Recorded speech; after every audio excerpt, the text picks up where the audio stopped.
So Tommy, we're here in Crow Park, Weird Owl atmosphere. There's fireworks going off in the background and there's no supporters, something like you've never seen before. Yeah, Ashling was a strange day. We had two Leinster semi-finals. We were coming off this morning. I suppose I was just saying it at home. Usually now we're getting ready in our gear, Kilkenny gear, shouting up the cats and getting ready for the car journey up to Crow Park together, and usually good old banter. But today is different, up on my own, same as yourself. And you know, no fans here unfortunately, but the times we're in, we're just lucky to have a championship. I keep saying, I suppose it's something that we can look forward to every Monday. There's a match that we can chat about during the week, and I think it's serving its purpose. We can't look, I suppose, in the past, a pandemic going on right around the world. So I think we're lucky to have the games. We had a great first match, I suppose, between Kilkenny and Dublin.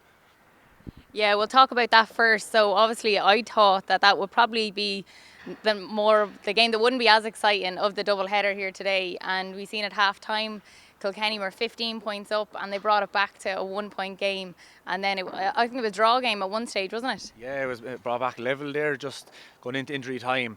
I suppose we signed off from the live updates around 5 o'clock. I remember the last thing I said was this will be a comfortable victory for Kilkenny. How wrong I was. So I think why they came back from 15 or 16 points down, and we're saying like what happened to Kilkenny, but I think a lot of it is more to do with Dublin. Dublin weren't as bad as they were in that first half. Like, they were showing nothing. We saw the form of the likes of Chris Crummy, Donald Burke last week, and we just didn't see any of that in the first, I suppose, 45 minutes. And from then on, Eamon Dillon came on, Ronan Hayes came on, and he added that firepower. We saw Eamon Dillon scoring a goal last week at the end of the game against Laois. I thought he'd be starting today, but he proved his worth again there today. He scored 4 points after coming on as a sub and really took the fight to Kilkenny. Ronan Hayes the same, Chris Crummy got a great goal. So I think the comeback was more to do with Dublin than Kilkenny falling apart. But Kilkenny will have to ask questions of themselves too. Well, no doubt Brian Cody, I spoke to him after the game, he can't be happy with that second half performance. Going into a Leinster final against Galway, he'll have to look at what went wrong there. Yeah, going into the last water break, which would be roughly about 18 minutes into the second half. So you're talking about 20 minutes left. Kilkenny looked like an all-star team.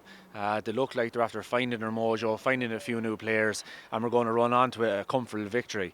But it just didn't happen. So listen, every match kind of takes a run of its own, and especially they're trying to get used to the new surroundings and that. So I think they will go back to the drawing board, say tomorrow or Monday maybe night, back in Nolan Park or out in Dunmore, and they'll maybe change around one or two things.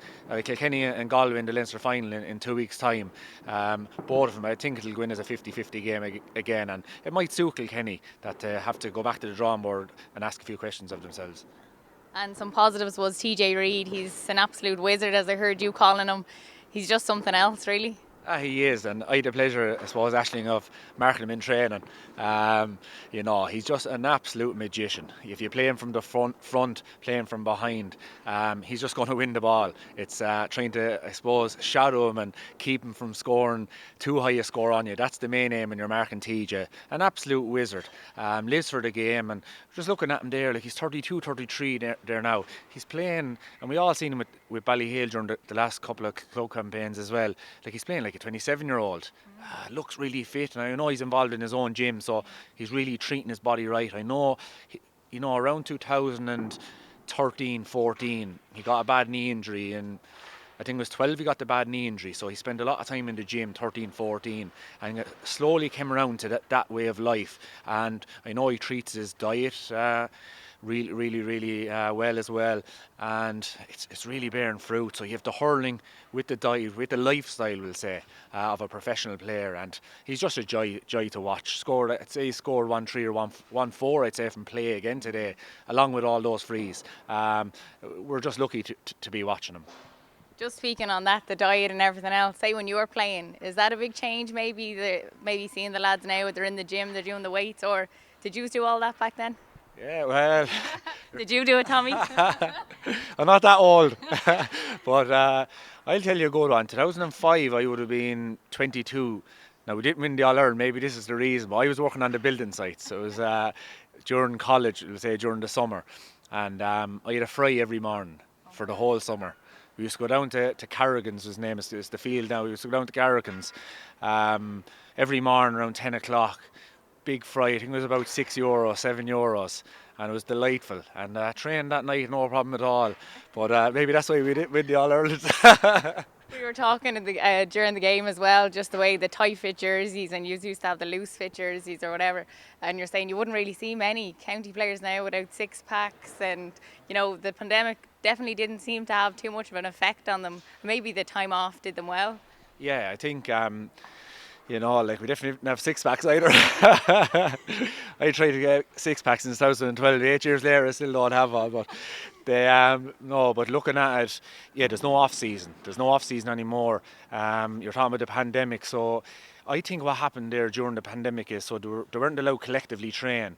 So a lot of them, I'd say, just without having to go train that night, like say usually from maybe February, March on, you could be training 3 times a week. So you can't do a whole lot of gym because you have to get ready for the training session. Tours with no training for a couple of months.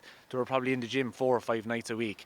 Like it's not just in the GAA, I suppose. Youngsters now are looking after themselves and watching probably all the professional players to see what great shape they're in, and you're getting ready for the nightclubs and that as well. So it's more, I think the young generation are like that now.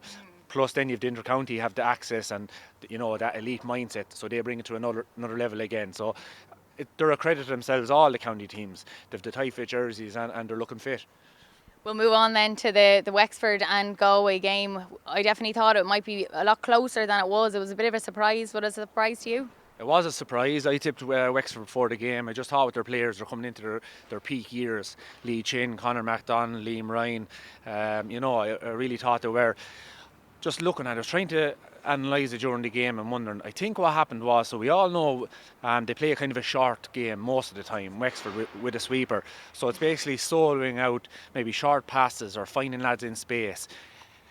I was looking at the Galway team, like they're all 6'5", and looking down at them there, they're all 6'5", 6'4". They're giants and they're as big, that way as well. They're big, strong fellas.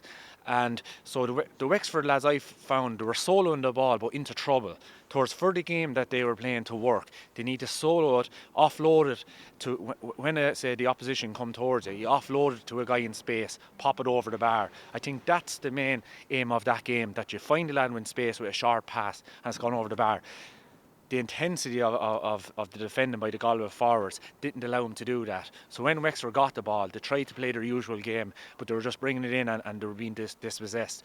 The physicality of that Galway team. But in fairness, I think we all forgot how good this Galway team are. They had a bad year last year, but they're in the All-Ireland. They were champions in 17. They're in the All-Ireland in 2018, and could nearly have won it again in 2018. But so they are a good team, and they're after adding players. I spoke to Davy Fitz there after the game, and you could see it in him. He's absolutely just so upset by it all, but he apologised to the Wexford people, and then he also said that I don't mind losing, but when they don't fight is my problem, and they didn't fight out there today. Yeah, and Aisling, that's the thing with them. Like a Davy Fitz team is a team that fights, a team that plays to the very end. You might go 9-10 points down, but they usually bring it back to a 4 or 5 point loss instead. But that victory for Galway was just getting bigger and bigger as the day went on.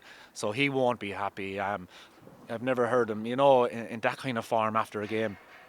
Disappointed, but usually happy that his players gave it their all. Yeah. But today he wasn't. And Galway, they have a lot of newcomers coming in. Yeah, they do, and just looking down at the programme to see them all. Now, Fintan Burke, I thought was outstanding today, nearly man of the match. Very sad scenes there at the end. Like, it looked like he has a shoulder injury, and if that's your AC joint or your collarbone, like, he'll be gone for the season, and he's after having injuries with I'd say it was his cruciate or some bad injury with his leg anyway the last couple of years. He was unbelievable today, and kind of Daithí Burke is usually the man that inspires the Galway players and the Galway supporters, but he was in that kind of form today. Sean Loftus scored 2 points from corner back. Like, when would you see that? Shane Cooney, who, looking at him, I should know this, but I think he's a brother of Conor Cooney. He's the absolute stamp of him, and he was outstanding there again today, half back. And Brian Concannon, corner forward, scored. I'd say he scored a goal and a couple of points there today, but he was outstanding today. So they have that great team from 17-18, plus all these newcomers. So they will be a serious threat for the All-Ireland this year. And looking ahead now to the Leinster final, will you be tipping Kilkenny, no doubt? I don't think so. On that performance, like Galway look, outstanding. So it'll be close. It'll be close, and it's probably too early to call it. I think I heard you last weekend. You were talking to Owen Sheehan that you were saying you were tipping Limerick for this year. Was that right? Yeah. Well, what I was saying was that my top three before the start of the championship would have been Limerick, Kilkenny, and Tipperary. They were my three, but I'm going to put in Galway now into that as well. You're not allowed to do that. Usually my predictions they change from week to week, and the great thing about being a pundit, you can do that. But no, I definitely add Galway into that mix there now because of the pandemic, we just didn't know where anybody was at. So you're guessing a lot, but the form of them guys there now, they'll definitely be a serious threat to everybody. And just on the structure then of the whole championship, so it's a knockout round, but you have a backdoor, so you'll have about 2 games. Everyone will get at least 2 games in the championship. It's tough on teams, but it's very exciting for supporters, spectators. Yeah, it is, and unfortunately, like it's better than the football. They can thank the GA that they have the second chance. You look at Monaghan and Cavan there today. Monaghan, serious team for the last couple of years, gone out of the championship. All the like. While it looks like these guys have only been training the last couple of weeks since the club campaign, but individually these lads have been training since January. Like during the pandemic, I seen them with Porrick in the county side. Like they're doing their runs, they're doing their weights, they're doing everything. It mightn't have been with the team, but on their own. So them on and lads, they're gone out of the championship now after training for 9 months. It is tough. It is tough. So. So Wexford, at least they have a second chance with the back door, and maybe it might suit them, the real group, and on the go. Brilliant, Tommy. Well, thank you so much. It was a joy to be here with you today. Yeah, thanks. Same with you, Aisling. Okay, bye bye.